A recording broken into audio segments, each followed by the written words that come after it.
There is a separate IFRS for them, which is a simpler version of the IFRS. They don't have the complicated accounting. There are many things that are made comparatively easy for them so that it becomes, in terms of cost and in terms of application, it is easy for them to apply. And also, if you look at the kind of entities that are SMEs, they are small entities. They don't have, many of them don't have difference between the owner and the management, and the owner are more or less the same. So accountability, everything is not needed to such a big extent like in a big company where there's separation of ownership and management. For SMEs it's different, so that is why accounting is made more simpler. So the principal aim of the IFRS is to provide a framework that generates relevant, reliable, and useful information, which should provide a high quality, understandable set of accounting standards suitable for SMEs. So the accounting standards are relevant, reliable, useful information, and high quality, understandable set of accounting standards. It was issued in the year 2009.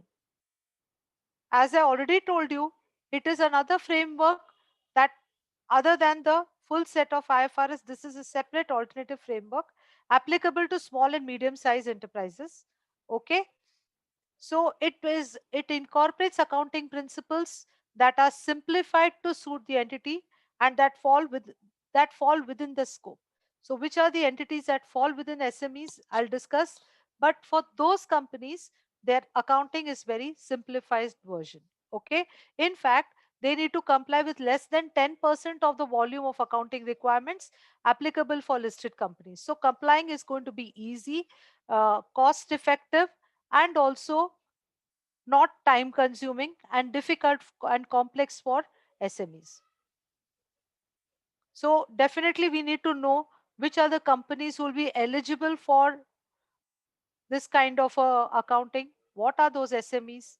So there is no universally agreed definition of SME. Someone would think SME would be defined in terms of its turnover, in terms of its capital employed, nothing like that.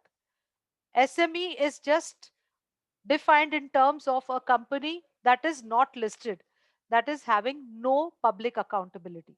So any company that is not listed publicly is considered to be an SME, and they can do the accounting in a simple IFRS accounting in a very simple way. But of course, the definition of which company should apply it is all ultimately in the hands of the national regulator and the standard setters. So the national standard setters and the national regulators decide which company should apply the IFRS for SMEs or not. But it is often, and one more thing is, why is it that small and medium sized enterprises are having another set of accounting financial reporting framework? Because small companies have cannot afford a high cost to comply with accounting standards. The cost benefit analysis for them does not work out if they do accounting in this manner.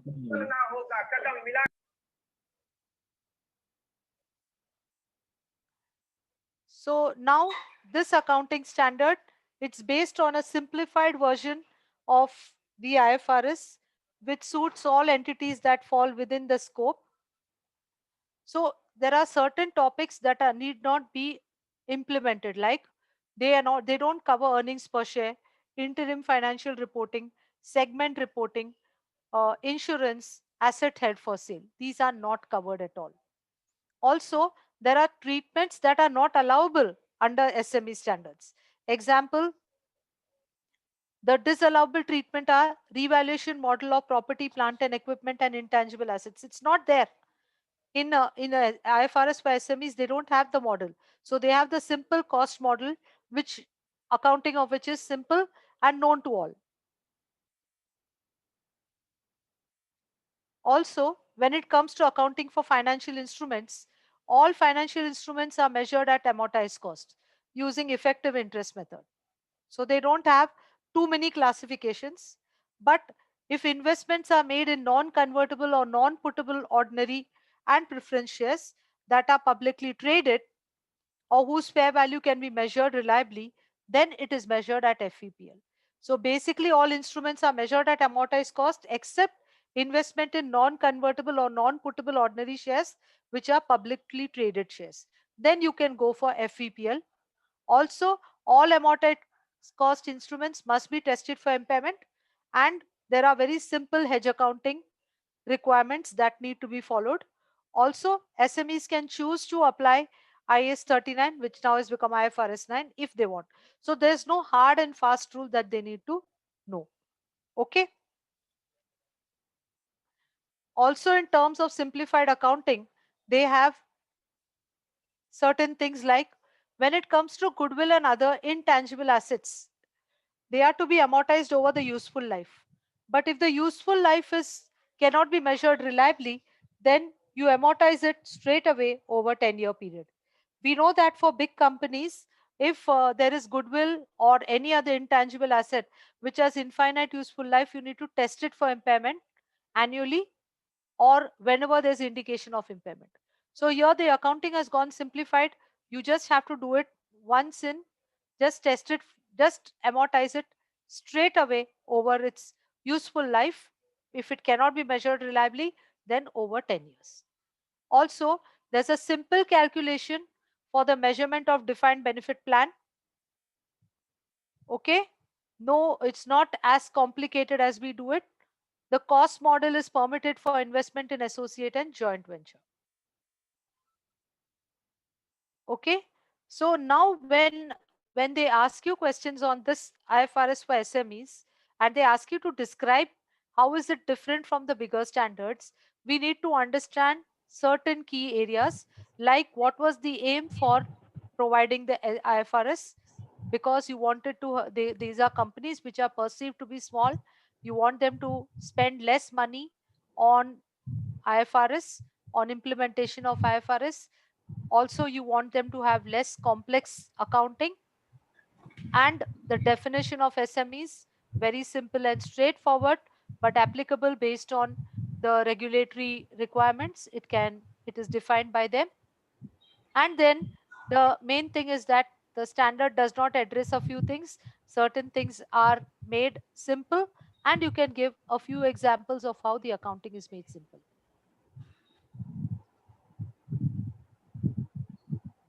One second, someone's mic is not on mute.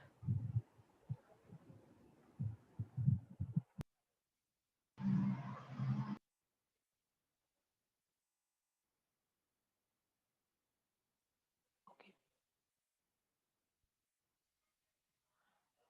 Now, what are the main arguments for having an SME standard? Because of undue cost burden of reporting, which is heavier for smaller firms. We already said cost is a main factor for small and medium sized enterprises. You want to avoid it, so that is the reason. Also, most of the current reporting framework is based on the need of the large businesses.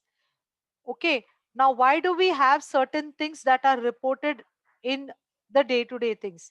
Because they're needed for large businesses. Why do they need it for large businesses? If you go to see, large businesses want to take, they want to get investors from various parts of the world. They have investors who don't know them. They want to take big loans. They have to come up with more transparency in the way they report things, which is not necessarily true for small and medium sized enterprises. Okay, so that is why some of these reporting framework, the some of the disclosures that are required under the normal IFRS is not relevant to the small users. Also, the small and medium sized enterprises use narrow range of decisions. They have less complex transactions and less need for less sophisticated analysis of financial statements. Therefore, the disclosures are substantially reduced, and many disclosures are more relevant to investment decisions in capital market than to transactions undertaken by SMEs. I've already told you that the people who are the users are big investors who want more transparency, but here if the users of the SMEs are smaller, then they don't need to have such complex kind of accounting. That is why when IFRS came into the picture, there were two points that were debated. They debated on how to develop this IFRS for SMEs. They said that why don't we take our main IFRS and provide one section of exemptions that are applicable to small and medium sized enterprises. Just give an appendix of the list of exemptions applicable to the SMEs. Or they said a second one was to introduce a separate standard comprising all the issues addressed in the IFRS, which finally came up. Today we are having a separate standard itself, a separate reporting framework for SMEs. So after debating between the two, they came up with this conclusion. So we can now say that IFRS is a self-contained set of accounting principles that are based on the full accounting standards, but a simplified version which is suitable for SMEs. It is organized by the topic with the intention that the standard would be user-friendly for preparers and users. So just like how your normal IFRS is there, you have got IFRS for SMEs, which is divided topic-wise on how it is to be applied. So the SME standard and the full uh, IFRS standards are separate frameworks. They are not the same framework. Entities that are eligible to apply for the SME standards can do so. If they choose to do so, must apply it in full. You cannot choose most suitable accounting policy from full or SMEs. So once you choose to go with IFRS for SMEs, you have to follow it fully. You cannot pick and choose certain things from IFRS for SMEs and certain things from the IFRS for listed companies. You have to go fully with one of the framework. You can't alternate. The standards is the SME standard is a naturally modified version of the full standard. It's based on concepts and principles that are easy that allow easier transition to full standards. We know that an SME at some point of time, an SME at some point of time can become a listed company. So the standards are made in such a way that it will be easy for this SME to move transition to into the IFRS quite easily. So that is how the whole financial reporting framework has been set up. Also, it takes the need of the users and the cost and other burdens imposed upon SMEs. There's a relaxation on measurement and recognition criteria in order to ensure that the cost is reduced, and some disclosure needs of listed companies are not there at all for SMEs. Also, when financial statements are prepared using SME standards, the basis of the presentation note and auditor's report will refer to compliance with SME standards. So, when an auditor of of an SME is doing the audit of an IFRS with SME company, then he has to comply. His audit report will discuss whether the accounting standards that are being applied are in accordance with IFRS for SMEs. Okay, not with the full accounting standard. And this standard also provides comparability for the users, just like how you have a normal financial statement where you compare current year and previous year. Even an SME financial reporting accounting standard, financial statement would contain it. Mic's on mute, please. Someone's mic is not on mute.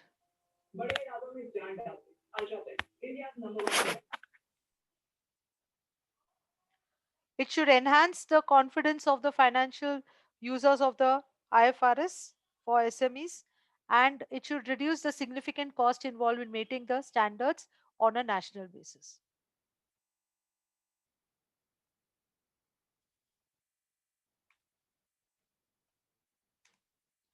So this is it on the IFRS for SMEs. Do you have any queries on this topic? Any queries on IFRS for SMEs?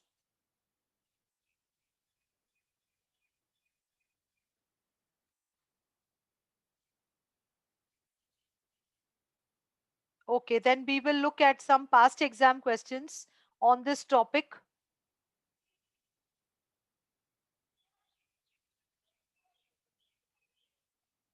I could not see anything on my chat is not opening. So is there someone who wants to ask me a question? If so, can you please talk to me by unmuting your mic? Otherwise, if it is okay, then I'm not looking because I have to search for the chat box. It's not visible on my screen. Okay. Let us do some questions of the past exams on this topic.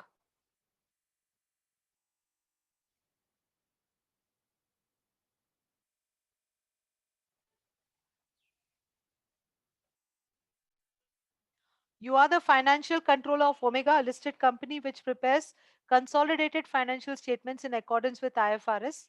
Your MD, who is not an accountant, has recently attended a seminar and has the following questions for you concerning the issues raised in the seminar. So we're looking at issue B, which is listed, which is based on IFRS for SMEs.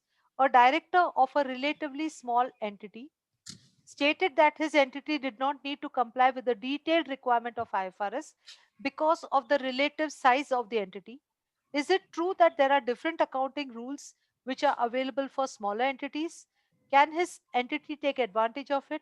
Please give an outline explanation. I don't need details of any different rules.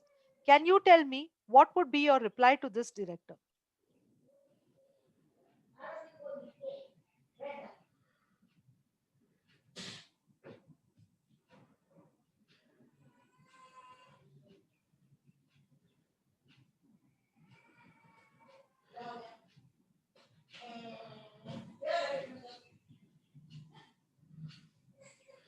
Yes, can someone tell me what reply can you give this director?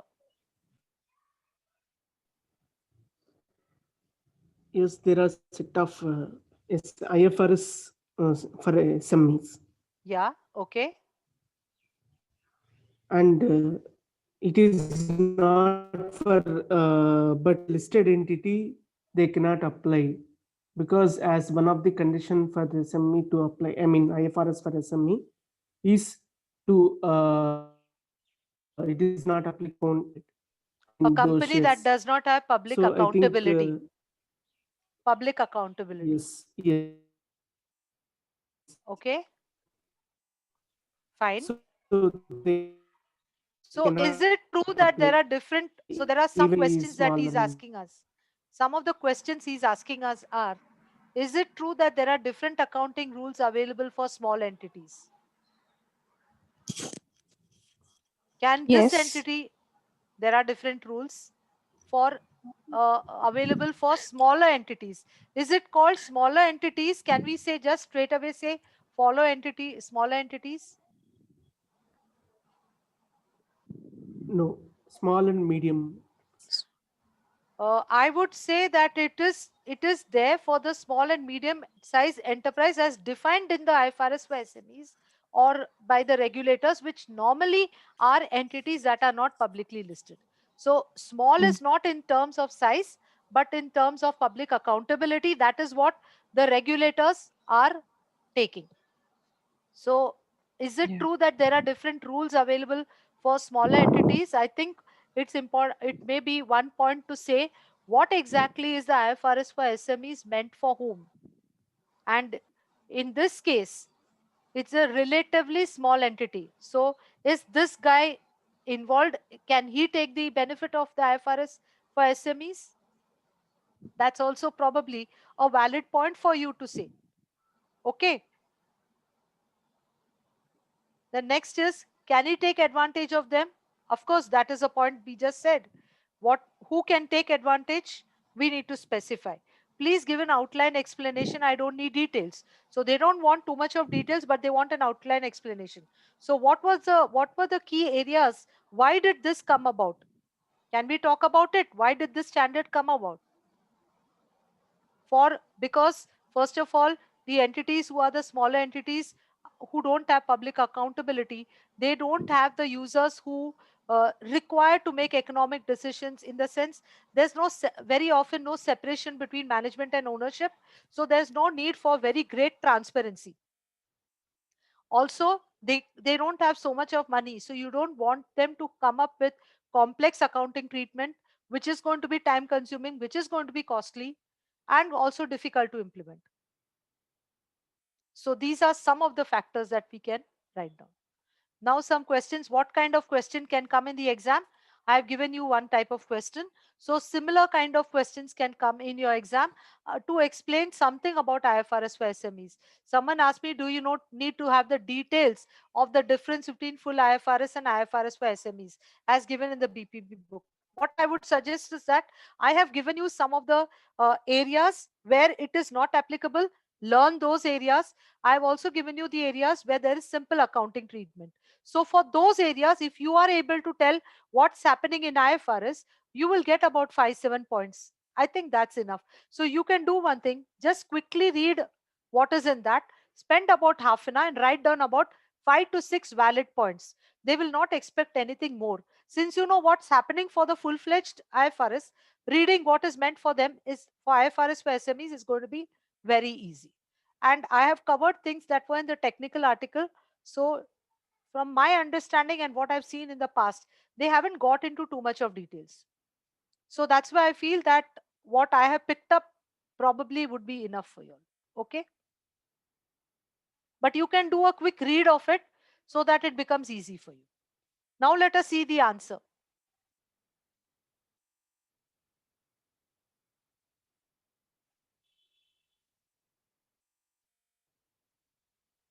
So the IFRS, now this is 8 marks. IFRS, the IASB has developed IFRS for SMEs, which can be used as an alternative to full IFRS. So this sentence is a good one as an introduction. IFRS for SMEs is an alternative to full IFRS. Despite the title of IFRS for SMEs, it's not available to all small and medium sized enterprises. The standard can only be used by entities that are not publicly accountable. Therefore, standard could not be used by your colleague, the entity, as the entity is listed. So very clearly he asked you, can we use it for our company? You need to give a reply to him. So the moment you give a reply to him, you get half mark more than what you also said. You already said it is not applicable for publicly accountable companies. But if you read the requirement, is it applicable to your colleague? Not applicable. That is something that you must highlight.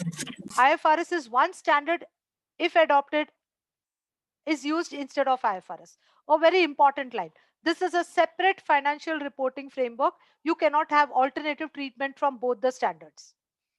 It omits completely the requirement of IFRS which are specifically relevant to listed companies, for example, earnings per share and segment reporting.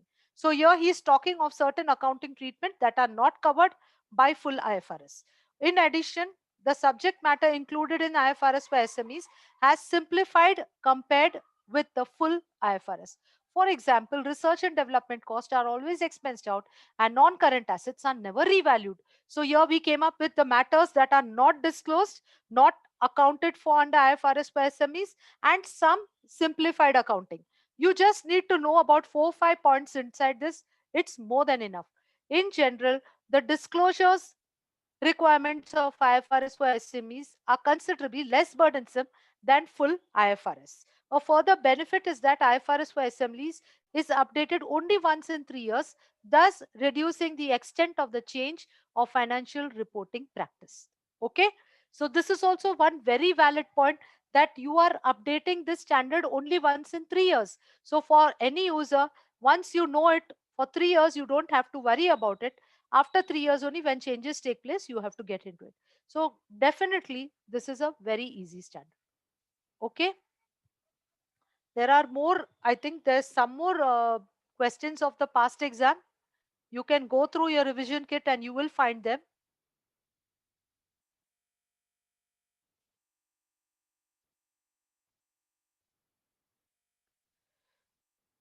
Okay, I think there is a question on your mock exam also.